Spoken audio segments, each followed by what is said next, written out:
ਧੰਨਵਾਦ ਕਰਦਾ ਤੇ ਜਿਹੜੇ ਸਰੋਤੇ ਆ ਉਹ ਵੀ ਤੁਹਾਡਾ ਧੰਨਵਾਦ ਕਰਦੇ ਆ ਤੇ ਉਹਨਾਂ ਨੂੰ ਤੁਹਾਡਾ ਪ੍ਰੋਗਰਾਮ ਸੁਣਨ ਦੇ ਵਾਸਤੇ ਵੀ ਮੈਂ ਆਪਣੇ ਵੱਲੋਂ ਬਹੁਤ ਧੰਨਵਾਦ ਕਰਦਾ ਜੀ ਡਾਕਟਰ ਸਾਹਿਬ। ਓਕੇ ਜੀ ਸਰ ਦਰਸ਼ਨ ਸਿੰਘ ਜੀ ਚੀਮਾ ਸਾਹਿਬ, ਮੈਂ ਹਾਜ਼ਰ ਹੋ ਗਿਆ ਆਪਣੇ ਰੂਟੀਨ ਵਾਲੇ ਪ੍ਰੋਗਰਾਮ ਦੇ ਵਿੱਚ ਤੇ ਸਾਰੇ ਹੀ ਸਰੋਤਿਆਂ ਨੂੰ ਮੇਰੇ ਵੱਲੋਂ ਤੇ ਤੁਹਾਨੂੰ ਸਾਰੇ ਜਿਹੜੇ ਵੀ ਇਸ ਪ੍ਰੋਗਰਾਮ ਨੂੰ ਅੱਗੇ ਪਹੁੰਚਾ ਰਹੇ ਨੇ ਬਾਕੀ ਪਬਲਿਕ ਵਾਸਤੇ ਤੁਹਾਡਾ ਸਾਰਿਆਂ ਦਾ ਧੰਨਵਾਦ ਕਰਦੇ ਹਾਂ। ਸਤਿ ਸ਼੍ਰੀ ਅਕਾਲ। ਆਓ ਅੱਜ ਦਾ ਪ੍ਰੋਗਰਾਮ, ਕਿਉਂਕਿ ਸਾਡੇ ਕੋਲ ਟਾਈਮ ਸਾਰਾ 30 ਮਿੰਟ ਦਾ ਹੁੰਦਾ ਤੇ ਮੇਰੇ ਕੋਲ ਗੱਲਾਂ ਜ਼ਿਆਦਾ ਹੁੰਦੀਆਂ ਨੇ ਕਹਿਣ ਵਾਲੀਆਂ ਹਰ ਪ੍ਰੋਗਰਾਮ ਦੇ ਮੁਤਾਬਕ, ਤੇ ਅਸੀਂ ਉਹਨੂੰ ਉਹਦੇ ਵਿੱਚ ਹੀ ਸਮ ਅਪ ਕਰਨਾ ਹੁੰਦਾ ਆ। ਖੈਰ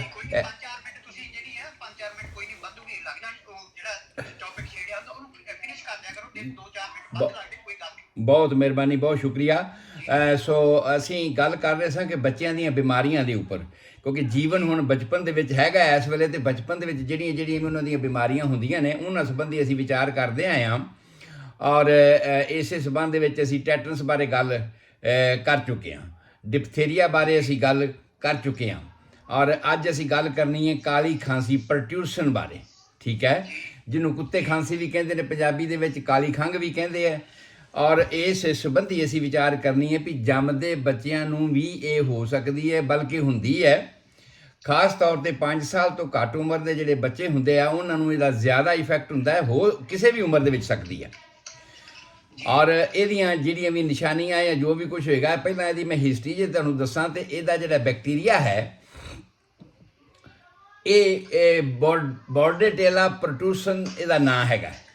ਔਰ ਇਹ ਬੜੇ ਔਖੇ ਜਿਹੇ ਨਾਂ ਨੇ, ਕਿਉਂਕਿ ਇਹ ਜਿਹੜੇ ਇੰਗਲਿਸ਼ ਰਿਸਰਚਰ ਸਨ ਜਿਨ੍ਹਾਂ ਨੇ ਇਸ ਚੀਜ਼ ਨੂੰ ਫਾਈਂਡ ਆਊਟ ਕੀਤਾ ਵੀ ਜੇ ਇਸ ਤਰ੍ਹਾਂ ਦੀ ਖੰਘ ਹੋਵੇ, ਇਸ ਤਰ੍ਹਾਂ ਦੀ ਬਿਮਾਰੀ ਹੋਵੇ ਤੇ ਉਹਦੇ ਵਿੱਚ ਜਿਹੜਾ ਬੈਕਟੀਰੀਆ ਸਾਨੂੰ ਦੂਜਿਆਂ ਨਾਲੋਂ ਡਿਫਰੈਂਟ ਮਿਲਦਾ ਆ, ਉਹਦਾ ਨਾਂ ਕੀ ਰੱਖਿਆ ਜਾਵੇ।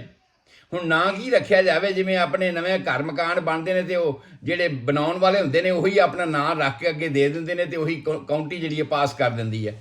ਇਸੇ ਤਰ੍ਹਾਂ ਹੀ ਜਿਸ ਬੰਦੇ ਨੇ ਰਿਸਰਚ ਕੀਤੀ ਉਸ ਬੰਦੇ ਦੇ ਨਾਂ ਤੇ ਹੀ ਇਸ ਦੇ ਬੈਕਟੀਰੀਆ ਦਾ ਇਹਨਾਂ ਨੇ ਨਾਂ ਰੱਖ ਦਿੱਤਾ, ਬੋਰਡੇਟੇਲਾ ਪਰਟੂਸਿਸ। ਔਰ ਆਪਾਂ ਇਹਨੂੰ ਕਹਿ ਸਕਦੇ ਹਾਂ ਪੰਜਾਬੀ ਵਿੱਚ ਕਾਲੀ ਖੰਘ, ਕੁੱਤੇ ਖੰਘ ਜਾਂ ਕਾਲੀ ਖਾਂਸੀ। ਇਹ ਬਹੁਤ ਜਿਹੜੀ ਹੈ ਕੰਟੇਜੀਅਸ ਟਾਈਪ ਦੀ, ਬਹੁਤ ਜ਼ਿਆਦਾ ਕੰਟੇਜੀਅਸ ਟਾਈਪ, ਕੰਟੇਜੀਅਸ ਛੂਤ ਦੀ ਬਿਮਾਰੀ ਜਿਹਨੂੰ ਅਸੀਂ ਕਹਿੰਦੇ ਹਾਂ, ਇਹ ਛੂਤ ਦੀ ਬਿਮਾਰੀ ਹੈਗੀ ਹੈ। ਤੇ 2020 ਦੇ ਵਿੱਚ ਇਸ ਬੈਕਟੀਰੀਆ ਦੇ ਬਾਰੇ ਫਾਈਂਡ ਆਊਟ ਕੀਤਾ ਗਿਆ ਸੀਗਾ ਅਪਰੋਕਸੀਮੇਟਲੀ ਕਿ ਇਹ ਬੈਕਟੀਰੀਆ ਹੈ ਜਿਹਦੇ ਕਰਕੇ ਇਹ ਇਸ ਤਰ੍ਹਾਂ ਦੀ ਖਾਂਸੀ ਪੈਦਾ ਹੁੰਦੀ ਹੈ। ਇਸ ਬੈਕਟੀਰੀਆ ਦਾ ਜਿਹੜਾ ਸਭ ਤੋਂ ਪਹਿਲਾ ਅਸਰ ਹੁੰਦਾ ਆ ਉਹ ਸਾਡੇ ਵਾਲਾਂ ਤੇ, ਜਿਹੜੇ ਨੱਕ ਦੇ ਸਾਹ ਦੇ ਰਸਤੇ ਦੇ ਵਿੱਚ ਵਾਲ ਨੇ ਨਾ, ਸੀਲੀਆ, ਜਿਹੜੇ ਕਈ ਵਾਰ ਅਸੀਂ ਵਾਲ ਐਵੇਂ ਨੱਕ 'ਚੋਂ ਪੁੱਟ ਦਿੰਦੇ ਹਾਂ, ਸਾਫ਼ ਕਰ ਦਿੰਦੇ ਹਾਂ। ਇਹ ਬਹੁਤ ਵੱਡੀ ਪ੍ਰੋਟੈਕਸ਼ਨ ਹੈ ਸਾਡੇ ਵਾਸਤੇ। ਔਰ ਇਹ ਇਸ ਨੂੰ ਇੱਥੇ ਰੋਕ ਕੇ ਰੱਖਦੇ ਆ, ਕਿਸੇ ਵੀ ਇਨਫੈਕਸ਼ਨ ਨੂੰ, ਕਿਸੇ ਵੀ ਬੈਕਟੀਰੀਆ ਨੂੰ ਜਿਹੜਾ ਸਾਡੇ ਸਾਹ ਰਾਹੀਂ ਅੰਦਰ ਜਾਣ ਵਾਲਾ ਹੁੰਦਾ ਹੈ ਉਹਨੂੰ ਇੱਥੇ ਰੋਕਦੇ ਆ ਜੀ, ਇਹ ਪ੍ਰੋਟੈਕਟਿਵ ਨੇ। ਸੋ ਪਰ ਖੈਰ ਇਹ ਅਸੀਂ ਦੱਸ ਰਹੇ ਹਾਂ ਵੀ ਇਹ ਬੈਕਟੀਰੀਆ ਜਿਹੜਾ ਹੈ ਇਹ ਸਾਹ ਰਾਹੀਂ ਹੀ ਆਮ ਤੌਰ 'ਤੇ ਅੰਦਰ ਜਾਂਦਾ ਹੈਗਾ, ਪਰ ਇਹਦੇ ਫੈਲਣ ਦੇ ਢੰਗ ਤਰੀਕੇ ਛਿੱਕਾਂ ਤੋਂ, ਉਲਟੀ ਤੋਂ, ਸਾਹ ਰਾਹੀਂ, ਇਹ ਸਾਰੀਆਂ ਚੀਜ਼ਾਂ ਦਾ ਅੱਗੇ ਫੈਲਾਓ ਕਰ ਦਿੰਦਾ ਤੇ ਅੱਗੇ ਇਹਦੀਆਂ ਹੋਰ ਨਿਸ਼ਾਨੀਆਂ ਜਿਹੜੀਆਂ ਨੇ ਉਹ ਪੈਦਾ ਹੋਣੀਆਂ ਸ਼ੁਰੂ ਹੋ ਜਾਂਦੀਆਂ ਨੇ। ਸੋ ਪਹਿਲੀ ਅਟੈਕ ਇਹਦਾ ਸੀਲੀਆ, ਉਹਨੂੰ ਸੀਲੀਆ ਕਹਿੰਦੇ ਨੇ। ਮੈਂ ਦੱਸਣਾ ਚਾਹਾਂਗਾ ਕਿ ਜਿਹੜੇ ਨੱਕ ਦੇ ਵਿੱਚ ਵਾਲ ਹੁੰਦੇ ਨੇ ਨਾ, ਇਨਸਾਈਡ ਵਾਲ ਜਿਹੜੇ ਵੀ ਹੁੰਦੇ ਨੇ ਉਹਨਾਂ ਨੂੰ ਸੀਲੀਆਸ ਕਹਿੰਦੇ ਨੇ। ਔਰ ਉਸ ਸੀਲੀਆਸ ਦੇ ਰਾਹੀਂ ਹੀ ਇਹਨਾਂ ਦੀ ਅੱਗੇ ਡਿਵੈਲਪਮੈਂਟ ਹੁੰਦੀ ਹੈ। 100 ਕੁ ਸਾਲ ਪਹਿਲਾਂ ਅੱਜ ਤੋਂ ਅਪਰੋਕਸੀਮੇਟਲੀ ਇਹਦਾ ਵੈਕਸੀਨੇਸ਼ਨ ਇੱਕ ਤਿਆਰ ਕੀਤਾ ਗਿਆ ਸੀ, ਪਰ ਉਹ ਵੈਕਸੀਨੇਸ਼ਨ ਜਿਹੜਾ ਸੀਗਾ ਉਹਦੀ ਲੌਂਗ ਲੈਂਥ ਨਹੀਂ ਸੀਗੀ, ਪ੍ਰੋਟੈਕਸ਼ਨ ਦੀ ਲੌਂਗ ਲੈਂਥ ਨਹੀਂ ਸੀ। ਫਿਰ 1914 ਦੇ ਵਿੱਚ ਇਹਦਾ ਵੈਕਸੀਨੇਸ਼ਨ ਡਿਵੈਲਪ ਕੀਤਾ ਗਿਆ ਜਿਹੜਾ ਕਿ ਉਹਦੀ ਲੌਂਗ ਲੈਂਥ ਹੁੰਦੀ ਹੈ। ਅੱਜ ਕੱਲ੍ਹ ਉਸ ਨੂੰ ਹੋਰ ਰਿਵਾਈਜ਼ ਕਰ ਦਿੱਤਾ ਗਿਆ, ਕਿਉਂਕਿ ਉਹ ਜਿਹੜਾ 1914 'ਚ ਤਿਆਰ ਕੀਤਾ ਗਿਆ ਉਹਦੀ 80% ਪ੍ਰੋਟੈਕਸ਼ਨ ਹੁੰਦੀ ਸੀ। ਕਈ ਵਾਰ 20% ਕੇਸ ਫਿਰ ਵੀ ਇਸ ਕਾਲੀ ਖਾਂਸੀ ਦੇ ਜਿਹੜੇ ਸੀ ਹੋ ਜਾਂਦੇ ਸੀ, ਉਹ ਬੜੀ ਪ੍ਰੋਬਲਮ ਆ ਜਾਂਦੀ ਸੀ ਉਸ ਹਿਸਾਬ ਦੇ ਵਿੱਚ। ਔਰ ਇਹ ਆਮ ਤੌਰ 'ਤੇ ਅੱਜ ਕੱਲ੍ਹ ਜਿਹੜੇ ਪ੍ਰੋਟਿਊਸ਼ਨ ਵਾਲੇ ਟੀਕੇ ਜਿਹੜੇ ਅਸੀਂ ਕੱਲ੍ਹ ਦੱਸ ਵੀ ਚੁੱਕੇ ਹਾਂ ਕਿ 2 ਮਹੀਨੇ 'ਚ, 4 ਮਹੀਨੇ 'ਚ, 6 ਮਹੀਨੇ 'ਚ, ਔਰ ਇਸ ਤਰ੍ਹਾਂ ਇਹਨਾਂ 3 ਡੋਜ਼ਸ ਤੋਂ ਬਾਅਦ ਫਿਰ ਅਸੀਂ ਉਹਨਾਂ ਨੂੰ ਕਿਹਾ ਸੀ 15 ਮਹੀਨੇ 'ਚ, ਤੇ ਫਿਰ 18 ਮਹੀਨੇ 'ਚ, 14 ਮਹੀਨੇ, 14 ਤੋਂ ਲੈ ਕੇ 18 ਮਹੀਨਿਆਂ ਦੇ ਵਿੱਚ ਲੱਗਣਾ ਚਾਹੀਦਾ ਆ। ਔਰ ਇਸੇ ਤਰ੍ਹਾਂ ਹੀ ਫਿਰ 12 ਤੋਂ 14 ਸਾਲ ਦੀ ਉਮਰ ਦੇ ਵਿੱਚ ਲੱਗਣਾ ਚਾਹੀਦਾ। ਇਹ DAPT ਨਾਂ ਦਾ ਜਿਹੜਾ ਟੀਕਾ ਹੈ, DPT ਹੀ ਬੋਲਦੇ ਆ ਉਸ ਨੂੰ, ਠੀਕ ਹੈ। ਡਿਫਥੇਰੀਆ, ਪਰਟਿਊਸ਼ਨ ਤੇ ਟੈਟਰਸ ਦੇ ਇਹਨੂੰ ਮਿਲਾ ਕੇ ਇੰਜੈਕਸ਼ਨ ਜਿਹੜਾ ਕੀਤੇ ਜਾਂਦੇ ਨੇ, ਔਰ ਇਹਨਾਂ ਸਾਰਿਆਂ ਦੀ ਰੋਕਥਾਮ ਵਾਸਤੇ ਇਹ ਟੀਕੇ ਲਗਾਏ ਜਾਂਦੇ ਨੇ। ਹੁਣ ਇਹਨਾਂ ਦੀ ਜਿਹੜੀ ਪ੍ਰੋਟੈਕਸ਼ਨ ਹੈ, ਜਿਨ੍ਹਾਂ ਨੂੰ ਬੂਸਟਰ ਡੋਜ਼ ਲੱਗੀ ਹੈ, ਉਹ 10 ਸਾਲ ਤੱਕ ਦੀ ਹੈਗੀ ਹੈ। ਲੰਬੇ ਸਮੇਂ ਤੱਕ ਇਸ ਦਾ ਮਤਲਬ ਹੁਣ ਬਚਾਅ ਹੁੰਦਾ ਹੈਗਾ। ਇਹ ਬਹੁਤ ਜ਼ਿਆਦਾ ਸੀਵੀਅਰ ਟਾਈਪ ਦਾ ਇਨਫੈਕਸ਼ਨ ਹੈ ਬੱਚਿਆਂ ਵਾਸਤੇ, ਜਾਨਲੇਵਾ, ਕਿਉਂਕਿ ਬੱਚਾ ਛੋਟਾ ਆ, ਸਾਹ ਆ ਨਹੀਂ ਰਿਹਾ, ਹੋਰ ਕੋਈ ਉਪਰਾਲਾ ਹੈ ਨਹੀਂ ਸਾਡੇ ਕੋਲੇ, ਤੇ ਕਈ ਵਾਰ ਬੱਚੇ ਇਸ ਹਾਲਾਤ ਦੇ ਵਿੱਚ ਉਹਨਾਂ ਦੀ ਡੈਥ ਵੀ ਹੋ ਜਾਂਦੀ ਹੈ। ਕੰਪਲੀਕੇਸ਼ਨਾਂ ਹੋਰ ਵੀ ਨੇ ਜਿਹੜੀਆਂ ਮੈਂ ਅੱਗੇ ਚੱਲ ਕੇ ਦੱਸਣੀਆਂ ਨੇ, ਪਰ ਪਹਿਲਾਂ ਮੈਂ ਇਹਦਾ ਜਿਹੜਾ ਭਿਆਨਕ ਰੂਪ ਹੈ ਉਹ ਦੱਸ ਰਿਹਾ ਹਾਂ ਕਿ ਜਦੋਂ ਤੋਂ ਇਹ ਬਿਮਾਰੀ ਹੋਈ ਹੈ ਉਦੋਂ ਤੋਂ ਲੈ ਕੇ ਇਹਦੇ ਨਾਲ ਬੱਚਿਆਂ ਦੇ ਮਰਨ ਦੀ ਗਿਣਤੀ ਬਹੁਤ ਜ਼ਿਆਦਾ ਸੀ। ਜਦੋਂ ਵੈਕਸੀਨੇਸ਼ਨ ਆਜ਼ਾਦ ਹੋ ਗਿਆ ਤੇ ਉਸ ਤੋਂ ਬਾਅਦ ਫਿਰ ਇਹਦੀ ਜਿਹੜੀ ਗਿਣਤੀ ਹੈ ਇਸ ਹਿਸਾਬ ਤੇ ਥੋੜੀ ਘਟ ਗਈ ਤੇ ਬਚਾਅ ਹੋ ਗਿਆ। ਅੱਜ ਵੀ ਅਮਰੀਕਾ ਵਰਗੇ ਡਿਵੈਲਪ ਕੰਟਰੀ ਦੇ ਵਿੱਚ ਵੀ ਤਕਰੀਬਨ 2 ਲੱਖ ਦੇ ਕਰੀਬ ਕੇਸ ਹਰ ਸਾਲ ਰਜਿਸਟਰਡ ਹੁੰਦੇ ਆ ਜਿਨ੍ਹਾਂ ਨੂੰ ਕਾਲੀ ਖਾਂਸੀ ਹੁੰਦੀ ਆ।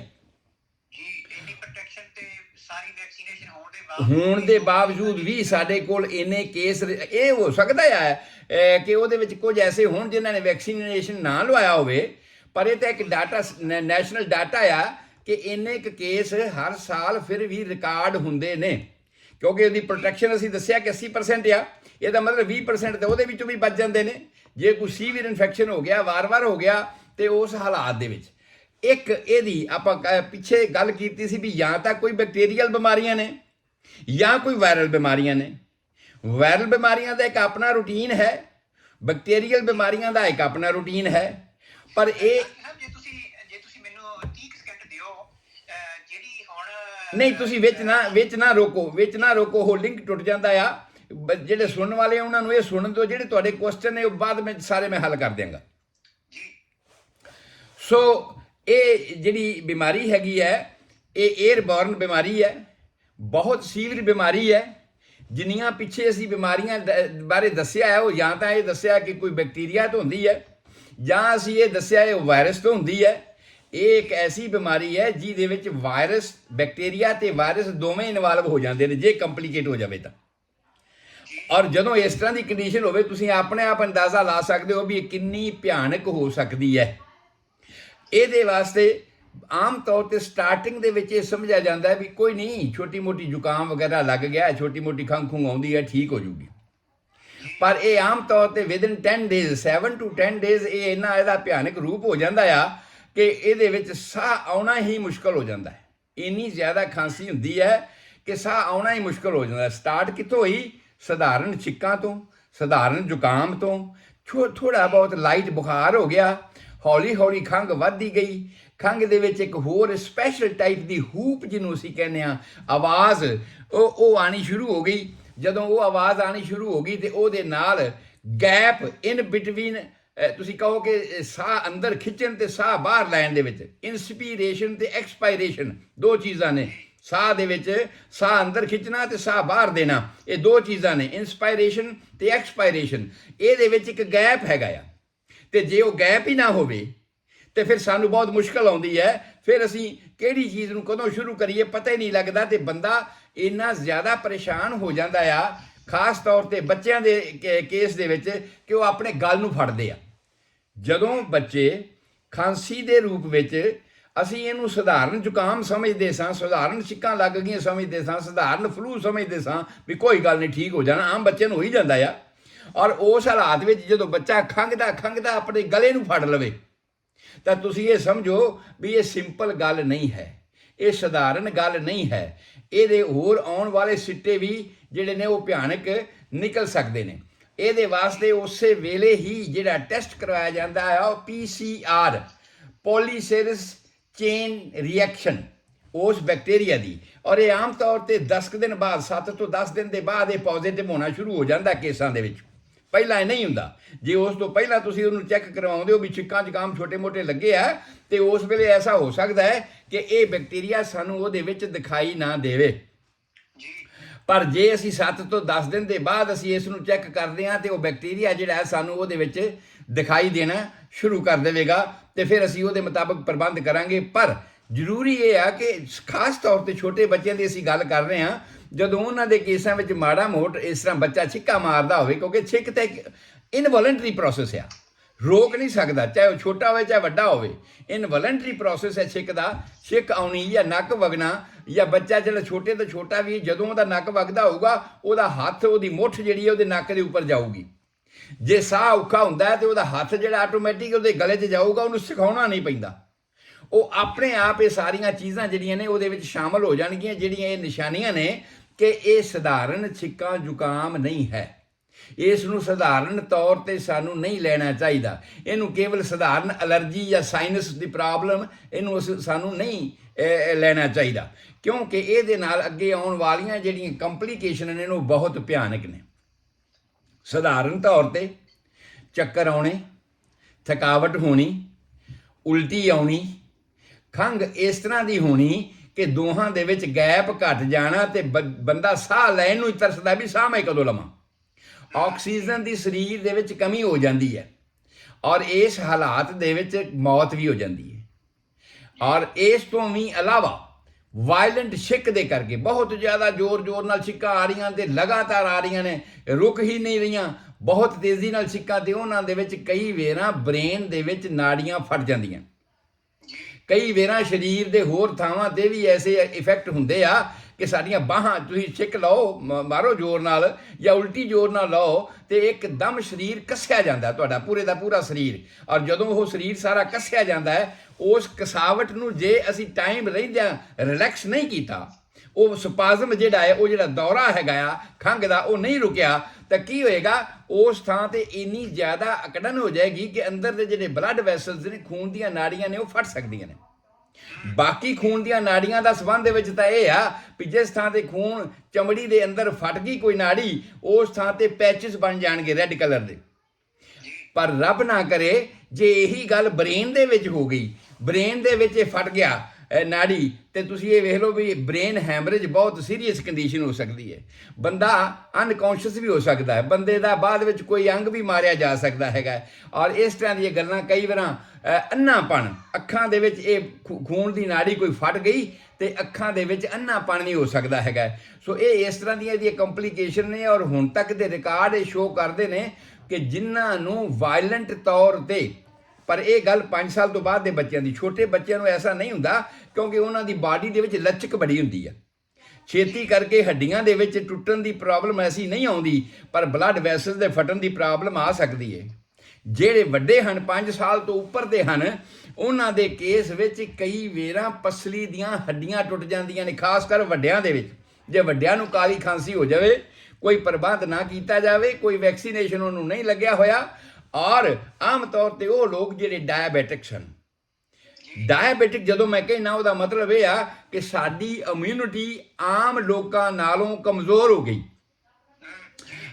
ਸਾਡੀ ਜਿਹੜੀ ਪ੍ਰੋਟੈਕਟਿਵ ਪਾਵਰ ਹੈ ਉਹ ਕਮਜ਼ੋਰ ਹੋ ਗਈ, ਤੇ ਕਮਜ਼ੋਰ ਹੋਣ ਕਰਕੇ ਅਗਰ ਇਸ ਤਰ੍ਹਾਂ ਦੀ ਕਾਲੀ ਖਾਂਸੀ ਦਾ ਕੋਈ ਇਨਫੈਕਸ਼ਨ ਕਿਸੇ ਨੂੰ ਹੋ ਜਾਵੇ ਤੇ ਉਹਦੇ ਵਿੱਚ, ਕਿਉਂਕਿ ਉਹ ਤਾਂ ਇਨਵੋਲੰਟਰੀ ਹੈ, ਤੁਸੀਂ ਇਹ ਨਹੀਂ ਕਹਿ ਸਕਦੇ ਮੈਂ ਹੌਲੀ ਜਿਹਾ ਖੰਘ ਲਵਾਂ, ਤੁਸੀਂ ਇਹ ਨਹੀਂ ਕਹਿ ਰਹੇ ਕਿ ਮੈਂ ਹੌਲੀ ਜਿਹਾ ਛਿੱਕ ਮਾਰ ਲਵਾਂ, ਉਹ ਤੁਹਾਡੇ ਤੋਂ ਬੇਵਾਰੀ ਗੱਲ ਹੈਗੀ ਹੈ, ਬੇਕਾਬੂ ਹੋ ਰਹੀ ਹੈ। ਤੇ ਉਸ ਬੇਕਾਬੂ ਹੋਈ ਖੰਘ ਦੇ ਵਿੱਚ ਕਈ ਵੇਰਾਂ ਪਸਲੀਆਂ ਟੁੱਟ ਸਕਦੀਆਂ ਹਨ, ਔਰ ਐਸੇ ਕੇਸ ਰਿਕਾਰਡ ਕੀਤੇ ਗਏ ਹਨ ਵੀ ਐਸਾ ਹੋ ਜਾਂਦਾ ਹੈ। ਕੁਝ ਇੱਕ ਬਿਮਾਰੀਆਂ ਚੀਮਾ ਸਾਹਿਬ ਇਸ ਤਰ੍ਹਾਂ ਦੀਆਂ ਨੇ ਜਿਹੜੀਆਂ ਟਾਈਮ ਪੀਰੀਅਡ ਦੇ ਨਾਲ, ਜਿਵੇਂ ਕਲੌਕਵਾਈਜ਼ ਨਹੀਂ ਚੱਲਦੀਆਂ, ਕਲੌਕਵਾਈਜ਼ ਚੱਲਦੀਆਂ ਨੇ। ਜਿਸ ਤਰ੍ਹਾਂ ਮੰਨ ਲਾ ਜਾ ਗਾਲ ਸਟੋਨ ਹੈ, ਗਲੇ ਜਿਹੜਾ ਗਾਲ ਬਲੈਡਰ ਦੇ ਵਿੱਚ ਪੱਥਰੀਆਂ ਹੋ ਜਾਂਦੀਆਂ ਨੇ ਤੇ ਦਰਦ ਹੋਣੀ ਸ਼ੁਰੂ ਹੋ ਜਾਂਦੀ ਹੈ। ਗਾਲ ਸਟੋਨ ਵੀ ਆਮ ਤੌਰ ਤੇ ਅੱਧੀ ਰਾਤ ਵੇਲੇ ਸ਼ੁਰੂ ਹੁੰਦਾ ਆ। ਜਦੋਂ ਤੁਹਾਡੀ ਬਾਡੀ ਪੂਰੀ ਤਰ੍ਹਾਂ ਰਿਲੈਕਸ ਹੁੰਦੀ ਹੈ, ਤੁਸੀਂ ਸੌਂ ਜਾਂਦੇ ਹੋ ਤੇ ਸੌਂ ਜਾਂਦੇ ਹੋ, ਬਾਡੀ ਰਿਲੈਕਸ ਹੋ ਗਈ, ਉਸ ਵੇਲੇ ਜਿਹੜਾ ਤੁਹਾਡਾ ਰਿਜ਼ਰਵ ਪਿਆ ਹੋਇਆ ਬਾਇਲ ਹੁੰਦਾ ਆ ਗਾਲ ਬਲੈਡਰ ਦੇ ਵਿੱਚ, ਉਹ ਉੱਪਰ ਨੂੰ ਉਛਲ ਕੇ ਤੇ ਆਂਤੜੀਆਂ ਵਿੱਚ ਜਾਣਾ ਸ਼ੁਰੂ ਕਰਦਾ ਆ, ਕੰਟਰੈਕਟ ਹੁੰਦਾ ਆ। ਉਹਦੇ ਵਿੱਚ ਜਿਹੜੀਆਂ ਪੱਥਰੀਆਂ ਬਣੀਆਂ ਹੁੰਦੀਆਂ ਨੇ, ਜਿਹੜੇ ਸਖਤ ਪੋਰਸ਼ਨ ਇਕੱਠਾ ਹੋ ਗਿਆ ਹੁੰਦਾ, ਸੰਘਣਾ ਹੋ ਗਿਆ ਹੁੰਦਾ ਹੈ, ਜਦੋਂ ਉਹ ਬਾਇਲ ਡਕਟ ਦੇ ਵਿੱਚ ਜਾਣ ਲੱਗਦਾ ਆ ਤੇ ਉਹ ਉੱਥੇ ਰੁਕ ਜਾਂਦਾ ਆ। ਵੱਡਾ ਹੋਣ ਕਰਕੇ ਉੱਥੇ ਰੁਕ ਜਾਂਦਾ ਹੈ ਤੇ ਉਹ ਰਾਤ, ਅੱਧੀ ਰਾਤ ਅਸੀਂ ਕਹਿੰਦੇ ਹਾਂ ਦਰਦ ਹੁੰਦੀ ਹੈ। ਠੀਕ ਹੈ, ਇਹ ਅਸੀਂ ਨਿਸ਼ਾਨੀ ਸਮਝਦੇ ਆ ਵੀ ਜਿਹਨੂੰ ਗਾਲ ਬਲੈਡਰ ਨੂੰ ਆਮ ਤੌਰ ਤੇ ਅੱਧੀ ਰਾਤ ਦੀ ਦਰਦ ਸ਼ੁਰੂ ਹੋਏਗੀ। ਵੈਸੇ ਜਦੋਂ ਇਨਫਲਾਮੇਸ਼ਨ ਹੋ ਜਾਵੇ ਉਹ ਲਗਾਤਾਰ ਵੀ ਰਹਿ ਸਕਦੀ ਹੈ, ਉਹ ਦਰਦ ਲਗਾਤਾਰ ਵੀ ਰਹਿ ਸਕਦੀ ਹੈ ਤੇ ਕਿਸੇ ਵੇਲੇ ਵੀ ਚਾਲੀ ਹੋ ਸਕਦੀ, ਪਰ ਆਮ ਤੌਰ ਤੇ ਜਿਹੜੀ ਸ਼ੁਰੂ ਹੋਣ ਦਾ ਪ੍ਰੋਕਸੀਸਮ ਹੈ ਉਹਦਾ ਇਹ ਹੈ। ਇਸੇ ਤਰ੍ਹਾਂ ਹੀ ਇਹ ਗੱਲ ਮੈਂ ਕਿਉਂ ਕਹੀ ਹੈ ਇਸੇ ਤਰ੍ਹਾਂ ਹੀ ਜਿਹੜੀ ਸਾਡੀ ਕਾਲੀ ਖਾਂਸੀ ਹੈ ਇਹਦੇ ਵਿੱਚ ਵੀ ਜਿਹੜਾ ਇਹਦਾ ਪ੍ਰੋਕਸਿਸਮ ਹੈ ਉਹ ਆਮ ਤੌਰ ਤੇ ਸੌਣ ਦੇ ਸਮੇਂ ਐਸਾ ਸ਼ੁਰੂ ਹੁੰਦਾ ਹੈ। ਔਰ ਜਦੋਂ ਬੱਚਾ ਸੁੱਤਾ ਹੋਇਆ ਆ ਜਾਂ ਕੋਈ ਵੀ ਆਦਮੀ ਜਿਹਨੂੰ ਇਹ ਇਨਫੈਕਸ਼ਨ ਹੋ ਗਿਆ ਹੈ ਬਾਰਡੇਟੇਲਾ ਪ੍ਰੋਟਰੂਸ਼ਨ ਦਾ ਇਨਫੈਕਸ਼ਨ ਹੋ ਗਿਆ ਹੈ 7 ਤੋਂ 10 ਦਿਨ ਹੋ ਗਏ ਨੇ, ਹੁਣ ਉਹਦੇ ਸਿੰਪਟਮ ਪੈਦਾ ਹੋ ਗਏ ਆ, ਉਸ ਹਾਲਾਤ ਵਿੱਚ ਇਹਨੂੰ ਸਵੇਰੇ ਤਾਂ ਉਹਨੇ ਕੋਈ ਗਰਮ ਚੀਜ਼ ਲੈ ਲਈ ਜਾਂ ਭਾਫ ਲੈ ਲਈ ਜਾਂ ਕੁਝ ਐਸਾ ਕਰਕੇ ਪੈ ਗਿਆ, ਤੇ ਜਦੋਂ ਉਹ ਪੈਂਦਾ ਆ ਉਸ ਤੋਂ ਬਾਅਦ ਇਹ ਇੱਕਦਮ ਮਿਡਨਾਈਟ ਦੇ ਵਿੱਚ ਸ਼ੁਰੂ ਹੁੰਦੀ ਹੈ ਪ੍ਰੋਕਸਿਸਮ, ਤੇ ਉਸੇ ਵੇਲੇ ਬਲਗਮ ਦਾ ਬਹੁਤ ਵੱਡਾ ਗੁੱਛਾ ਗਲੇ ਦੇ ਵਿੱਚ ਆ ਜਾਂਦਾ ਆ। ਔਰ ਗਲੇ ਦੇ ਵਿੱਚ ਆ ਗਿਆ, ਉਸ ਨੂੰ ਤੁਸੀਂ ਕੱਢਣਾ ਚਾਹੁੰਦੇ ਹੋ, ਉਹਨੂੰ ਐਕਸਪਾਇਰੇਸ਼ਨ ਕਰਨਾ ਆ, ਤੁਸੀਂ ਬਾਹਰ ਕੱਢਣਾ ਆ, ਪਰ ਤੁਹਾਡੇ ਕੋਲ ਇੰਨਾ ਸਮਾਂ ਹੀ ਹੈ ਨਹੀਂ, ਉਸੇ ਵੇਲੇ ਇੰਸਪਾਇਰੇਸ਼ਨ ਦੀ ਲੋੜ ਆ, ਉਸੇ ਵੇਲੇ ਸਾਹ ਅੰਦਰ ਖਿੱਚਣ ਦੀ ਵੀ ਲੋੜ ਹੈਗੀ ਹੈ, ਆਕਸੀਜਨ ਦੀ ਲੋੜ ਹੈਗੀ ਹੈ, ਔਰ ਆਕਸੀਜਨ ਘਟ ਜਾਂਦੀ ਹੈ ਤੇ ਕਈ ਵਾਰਾਂ ਇਸ ਹਾਲਾਤ ਦੇ ਵਿੱਚ ਡੈਥ ਵੀ ਹੋ ਜਾਂਦੀਆਂ ਨੇ। ਔਰ ਇਹਦੇ ਵਿੱਚੋਂ ਆਮ ਤੌਰ ਤੇ ਨੀਂਦ ਵਿੱਚ ਖੰਘ ਆਉਣੀ ਇੱਕ ਆਮ ਸਿੰਪਟਮ ਹੁੰਦਾ ਨਾ, ਵੀ ਬੰਦਾ ਸੌਂ ਗਿਆ ਤੇ ਚਲੋ ਯਾਰ ਸਾਰੀਆਂ ਬਿਮਾਰੀਆਂ ਦਾ ਆਰਾਮ ਜਿਹਾ ਆ ਜਾਂਦਾ ਹੈ, ਠੀਕ ਜਿਹਾ ਹੋ ਜਾਂਦਾ ਹੈ, ਪਰ ਇਹਦੇ ਵਿੱਚ ਨੀਂਦ ਦੇ ਵਿੱਚ ਵੀ ਖੰਘ ਆਈ ਜਾਂਦੀ ਹੈ। ਬੰਦੇ ਨੂੰ ਨਹੀਂ ਪਤਾ ਬੰਦਾ ਤੇ ਸੌਂ ਗਿਆ ਹੈ, ਪਰ ਉਹਦੇ ਵਿੱਚ ਵੀ ਜਿਹੜਾ ਆਟੋਮੈਟਿਕ ਪ੍ਰੋਸੈਸ ਹੈ ਸਾਡਾ ਸਪਾਜ਼ਮ ਦਾ ਉਹ ਨਹੀਂ ਰੁਕਦਾ। ਇਹਦੀ ਭਿਆਨਕਤਾ ਹੈ। ਬਹੁਤ ਸਾਰੀਆਂ ਬਿਮਾਰੀਆਂ, ਨੀਂਦ ਜਦੋਂ ਸਾਨੂੰ ਆ ਗਈ, ਡਾਕਟਰ ਆਮ ਤੌਰ ਤੇ ਬਹੁਤੀਆਂ ਬਿਮਾਰੀਆਂ ਦੇ ਰਿਲੀਫ ਵਾਸਤੇ ਪੇਨ ਕਿਲਰ ਦਿੰਦੇ ਨੇ, ਸਲੀਪ ਪਿਲਸ ਦਿੰਦੇ ਨੇ ਕਿ ਜਦੋਂ ਇਹ ਸੌਂ ਜਾਵੇ ਇਹਦੀਆਂ ਤਕਲੀਫਾਂ ਘਟ ਜਾਣ, ਪਰ ਇਹ ਐਸੀ ਪ੍ਰੋਬਲਮ ਹੈ ਕਿ ਜੇ ਇਹਦੇ ਵਾਸਤੇ ਕੋਈ ਉਪਰਾਲਾ ਨਾ ਕੀਤਾ ਗਿਆ ਤਾਂ ਉਸ ਹਾਲਾਤ ਦੇ ਵਿੱਚ ਇਹ ਨੀਂਦ ਦੇ ਵਿੱਚ ਵੀ ਜਿਹੜੀ ਹੈ ਇਹ ਪ੍ਰੋਕਸਿਸਮ ਜਿਹੜੇ ਨੇ ਸ਼ੁਰੂ ਹੋ ਸਕਦੇ ਆ। ਸੋ ਇਸ ਕਰਕੇ ਇਹਦਾ ਬਹੁਤ ਸਾਰਾ ਸਾਨੂੰ ਖਿਆਲ ਰੱਖਣ ਦੀ ਲੋੜ ਹੁੰਦੀ ਹੈ। ਇਹਦੇ ਵਾਸਤੇ ਟੀਕਾਕਰਨ ਜਿਹੜੀ ਅਸੀਂ ਪਹਿਲਾਂ ਹੀ ਗੱਲ ਕਰ ਚੁੱਕੇ ਹਾਂ ਕਿ ਟੀਕਾਕਰਨ ਕਰਨ ਦੀ ਬਹੁਤ ਜ਼ਿਆਦਾ ਲੋੜ ਹੋ ਗਈ ਹੈ। ਹੁਣ ਫੈਲਦੀ ਕਿਵੇਂ ਆ? ਇਹ ਤਾਂ ਪਤਾ ਲੱਗ ਗਿਆ ਕਿ ਬੈਕਟੀਰੀਆ ਦੇ ਕਰਕੇ ਹੈਗੀ ਹੈ ਇੰਨੀ ਭਿਆਨਕ, ਇਹਦੇ ਸਿੰਪਟਮ ਹੈਗੇ ਨੇ, ਇਹ ਸਾਨੂੰ ਪਤਾ ਲੱਗ ਗਿਆ। ਤੇ ਹੁਣ ਕੀ ਆ ਗੱਲ, ਫਿਰ ਉਹ ਕੱਲ ਵਾਲੀ ਜਿਹੜੀ ਮੈਂ ਦੱਸੀ ਸੀ, ਕਿਉਂਕਿ ਬੱਚਿਆਂ ਦਾ ਕੇਸ ਸਾਡਾ ਚੱਲ ਰਿਹਾ ਹੈ, ਬੱਚਿਆਂ ਦੇ ਇਸ ਹਾਲਾਤ ਦੀ ਅਸੀਂ ਗੱਲ ਕਰ ਰਹੇ ਹਾਂ, ਤੇ ਉਸ ਹਾਲਾਤ ਦੇ ਵਿੱਚ ਇਹ ਆ ਕਿ ਬੱਚੇ ਨੂੰ ਚੁੰਮਣ ਨਾਲ ਤੁਹਾਨੂੰ ਨਹੀਂ ਪਤਾ ਤੁਸੀਂ ਉਹਦੇ ਕੈਰੀਅਰ ਹੈਗੇ ਕਿ ਨਹੀਂ। ਤੁਹਾਡਾ ਉਹ ਜਿਹੜਾ ਇਨਕਿਊਬੇਸ਼ਨ ਪੀਰੀਅਡ ਚੱਲ ਰਿਹਾ ਹੈ, 7 ਤੋਂ 10 ਦਿਨ ਵਾਲਾ ਪੀਰੀਅਡ ਚੱਲ ਰਿਹਾ ਹੈ, ਉਹਦੇ ਵਿੱਚ ਤੁਹਾਨੂੰ ਤੇ ਅਜੇ ਖਾਂਸੀ ਸ਼ੁਰੂ ਨਹੀਂ ਹੋਈ, ਐਵੇਂ ਮਾੜਾ ਮੋੜ ਛਿੱਕਾਂ ਕਿਤੇ ਆ ਗਈ ਤੇ ਆ ਗਈ, ਜਾਂ ਨੱਕ 'ਚੋਂ ਕਿਤੇ ਪਾਣੀ ਆ ਗਿਆ ਤੇ ਆ ਗਿਆ, ਤੁਸੀਂ ਤਾਂ ਸਮਝਦੇ ਹੋ ਸਧਾਰਨ ਗੱਲ ਆ, ਤੇ ਤੁਸੀਂ ਬੱਚੇ ਨੂੰ ਜਾਂਦੇ ਹੋ, ਚੁੰਮਦੇ ਹੋ, ਕਰਦੇ ਹੋ, ਪਰ ਉਹ ਵਿਚਾਰੇ ਦੀ ਇਮਿਊਨਿਟੀ ਤੇ ਇੰਨੀ ਹੈ ਨਹੀਂ, ਔਰ ਉਹਦੀ ਇਮਿਊਨਿਟੀ ਇੰਨੀ ਨਾ ਹੋਣ ਕਰਕੇ ਉਹਨੂੰ ਤੁਹਾਡੇ ਕੋਲੋਂ ਇਹ ਜੇ ਇਨਫੈਕਸ਼ਨ ਜਿਹੜਾ ਹੈ ਉਹ ਕੈਚ ਹੋ ਜਾਏਗਾ। ਸਭ ਤੋਂ ਪਹਿਲਾਂ ਉਹਦਾ ਗਲਾ ਫੜਿਆ ਜਾਏਗਾ। ਪਰ ਜਿਹੜੀ ਕੱਲ ਅਸੀਂ ਗਲੇ ਦੀ ਗੱਲ ਡਿਫਥੀਰੀਆ ਦੀ ਕੀਤੀ ਸੀ, ਉਹਦੀ ਨਿਸ਼ਾਨੀ ਕੀ ਸੀ ਕਿ ਉਹਦੇ ਅੰਦਰ ਹਰਾ ਪੈਚ ਬਣਦਾ ਆ, ਗਲਿਆ ਸੜਿਆ ਪੈਚ ਬਣਦਾ ਹੈ, ਤੇ ਜੇ ਉਹਨੂੰ ਲਾਉਣ ਦੀ ਕੋਸ਼ਿਸ਼ ਕਰੋ ਤੇ ਉਹਦੇ ਚੋਂ ਖੂਨ ਨਿਕਲਦਾ। ਇਹਦੇ 'ਚ ਇਸ ਤਰ੍ਹਾਂ ਦੀ ਕੋਈ ਗੱਲ ਨਹੀਂ, ਗਲਾ ਖੁੱਲਿਆ ਪਰ ਸਪਾਜ਼ਮ ਹੀ ਇੰਨਾ ਜ਼ਿਆਦਾ ਆ, ਘੁੱਟਿਆ ਹੀ ਇੰਨਾ ਉਹ ਜ਼ਿਆਦਾ ਰਹਿ ਰਿਹਾ ਹੈ ਕਿ ਉਹ ਇਨਸਪਾਇਰੇਸ਼ਨ ਵੇਲੇ ਜਦੋਂ ਉਹਨੂੰ ਖੁੱਲ੍ਹਣਾ ਚਾਹੀਦਾ ਹੈ, ਜਦੋਂ ਸਾਹ ਅਸੀਂ ਅੰਦਰ ਨੂੰ ਖਿੱਚਦੇ ਹਾਂ, ਉਸ ਵੇਲੇ ਉਹ ਸਾਹ ਅੰਦਰ ਜਾਣਾ ਚਾਹੀਦਾ, ਤੇ ਅੰਦਰੋਂ ਤਾਂ ਜਿਹੜੇ ਮਿਊਕਸ ਮੈਂਬਰੇਨ ਨੇ, ਜਿਹੜੇ ਨੱਕ ਦੇ ਅੰਦਰ ਮਿਊਕਸ ਮੈਂਬਰੇਨ ਹੈ, ਜਿਹੜਾ ਗਲੇ ਦੇ ਅੰਦਰ ਮਿਊਕਸ ਮੈਂਬਰੇਨ ਹੈ, ਜਿਹੜਾ ਸਾਡੀ ਲੈਰਿਕਸ ਦੇ ਅੰਦਰ ਮਿਊਕਸ ਮੈਂਬਰੇਨ ਆ, ਉਹ ਤੇ ਸਾਰਾ ਸੁੱਜਿਆ ਹੋਇਆ, ਉਹਨੇ ਜਗ੍ਹਾ ਹੈ ਨਹੀਂ, ਹਵਾ ਅੰਦਰ ਜਾ ਨਹੀਂ ਰਹੀ, ਬਾਹਰੋਂ ਅੰਦਰੋਂ ਇੰਨੀ ਫੋਰਸ ਨਾਲ ਬਾਹਰ ਨਿਕਲਦੀ ਹੈ ਜਿਹਦੇ ਰਾਹੀਂ ਸਾਡੀ ਉਲਟੀ ਆਉਂਦੀ ਹੈ, ਔਰ ਉਲਟੀ ਦੇ ਵਿੱਚ ਉਹੀ ਜੋ ਜਾਮ ਹੋਇਆ ਹੈ ਫੇਫੜਿਆਂ ਦੇ ਵਿੱਚ, ਉਹ ਸਾਰਾ ਕੁਝ ਨਿਕਲਦਾ ਹੈ। ਅਸੀਂ ਇਸ ਹਾਲਾਤ ਦੇ ਵਿੱਚ ਜਦੋਂ ਅਸੀਂ ਟੈਸਟ ਕਰਾਉਂਦੇ ਹਾਂ, ਸਾਨੂੰ ਟੈਸਟ ਕਰਨ ਦੇ ਵਿੱਚ ਜਦੋਂ ਆਪਾਂ ਤੀਸਰੇ ਪਿੱਛੇ 2-3 ਹਫ਼ਤੇ ਪਹਿਲਾਂ ਪ੍ਰੋਗਰਾਮ ਅਸੀਂ ਕੀਤਾ ਸੀਗਾ ਕਿ ਸਾਡੇ ਸਰੀਰ ਦੀ ਇਮਿਊਨਿਟੀ ਕੀ ਹੈ।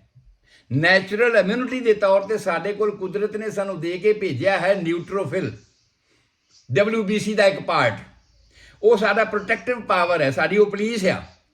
ਉਸ ਤੋਂ ਬਾਅਦ ਅਲੱਗ-ਅਲੱਗ ਕੰਮ ਕਰਨ ਵਾਸਤੇ, ਅਲੱਗ-ਅਲੱਗ ਪ੍ਰੋਟੈਕਸ਼ਨ ਕਰਨ ਵਾਸਤੇ ਇਸ ਨਿਊਟ੍ਰੋਫਿਲ ਦੇ ਅੱਗੇ ਹਿੱਸੇ ਹਨ। ਉਹ ਜਿਹੜੇ ਹਿੱਸੇ ਹਨ ਉਹਨਾਂ ਦੇ ਵਿੱਚ ਅਸੀਂ ਲਿੰਫੋਸਾਈਟ, ਬੇਸੋਫਿਲ, ਨਿਊਟ੍ਰੋਫਿਲ ਇਹ ਸਾਰੇ ਗਿਣੇ ਸੀ, ਤੇ ਉਹਨਾਂ 'ਚ ਇੱਕ ਅਸੀਂ ਗਿਣਿਆ ਸੀ ਇਸਨੋਫਿਲ। ਔਰ ਇਸਨੋਫਿਲ ਇਸ ਬਿਮਾਰੀ ਦੇ ਵਿੱਚ ਆਮ ਤੌਰ ਤੇ ਉਹ ਦਮੇ ਵਗੈਰਾ ਦੀਆਂ ਬਿਮਾਰੀਆਂ ਦੇ ਵਿੱਚ ਵੱਧ ਜਾਂਦਾ। ਕਈ ਵਾਰ ਦਮੇ ਦੇ ਨਾਲ ਇਹਨੂੰ ਭੁਲੇਖਾ ਵੀ ਪਾਇਆ ਜਾ ਸਕਦਾ ਆ ਵੀ ਕਿਤੇ ਦਮਾ ਤਾਂ ਨਹੀਂ ਇਸ ਨੂੰ, ਪਰ ਦਮੇ ਦੇ ਵਿੱਚ ਤੇ ਇਹਦੇ ਵਿੱਚ ਕੰਡੀਸ਼ਨ ਕੀ ਆ, ਇਹ ਡਰਾਈਨੈਸ ਉਹਦੇ 'ਚ ਹੁੰਦੀ ਆ। ਦਮੇ ਦੇ ਵਿੱਚ ਡਰਾਈਨੈਸ ਹੁੰਦੀ ਹੈ, ਨਿਕਲਦਾ ਕੁਛ ਨਹੀਂ, ਖੰਘ ਆਈ ਜਾ ਰਹੀ ਹੈ, ਸਪਾਜ਼ਮ ਦੇ ਤੌਰ ਤੇ ਬਹੁਤ ਜ਼ੋਰ ਦੀ ਖੰਘੀ ਜਾ ਰਿਹਾ ਹੈ, ਨਿਕਲਦਾ ਕੁਛ ਨਹੀਂ, ਪਰ ਇਹਦੇ ਵਿੱਚ ਕੀ ਹੈ, ਇਹਦੇ ਵਿੱਚ ਬਹੁਤ ਜ਼ਿਆਦਾ ਉਲਟੀ ਆਉਂਦੀ, ਬਹੁਤ ਜ਼ਿਆਦਾ ਬਲਗਮ ਨਿਕਲਦੀ ਹੈ। ਔਰ ਹੁੰਦਾ ਕੀ ਹੈ, ਮੈਂ ਜਿਹੜੀ ਗੱਲ ਦੱਸ ਰਿਹਾ, ਸਾਡੀ ਪ੍ਰੋਟੈਕਟਿਵ ਪਾਵਰ ਉਹਦੇ ਉੱਤੇ ਜਿਹੜੀ ਲੱਗੀ ਹੋਈ ਹੈ, ਉਹ ਫੌਜੀ ਵੀ ਮਰ ਰਿਹਾ ਤੇ ਉਹ ਬਾਹਰ ਆ ਰਿਹਾ, ਉਹ ਹੈ ਇਸਨੋਫਿਲ। ਇਸਨੋਫਿਲ ਦੀ ਜਿਹੜੀ ਨਾਰਮਲ ਕੁਆਂਟੀਟੀ ਅਸੀਂ ਸਮਝਦੇ ਹਾਂ, ਉਹ 7 to 10 ਗਿਣਦੇ ਹਾਂ ਅਸੀਂ।